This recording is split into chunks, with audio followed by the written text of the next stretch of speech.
মৃত্যুর সময় যখন মানুষের আত্মা বের হতে থাকে তখন তার কাছে 5 জন ফেরেশতা আসেন। প্রথম ফেরেশতা তখন আসে যখন তার আত্মা নিঃশ্বাস পর্যন্ত চলে যায়। তাকে প্রশ্ন করে, আজ তোমার শক্তিশালী শরীর কোথায় গেল?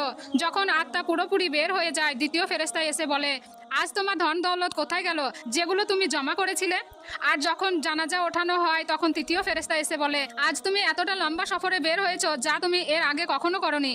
আজ তোমাকে এমন ঘরে শোয়ানো হবে যেখানে নিঃশ্বাস নেওয়ার কোনো জায়গা নেই।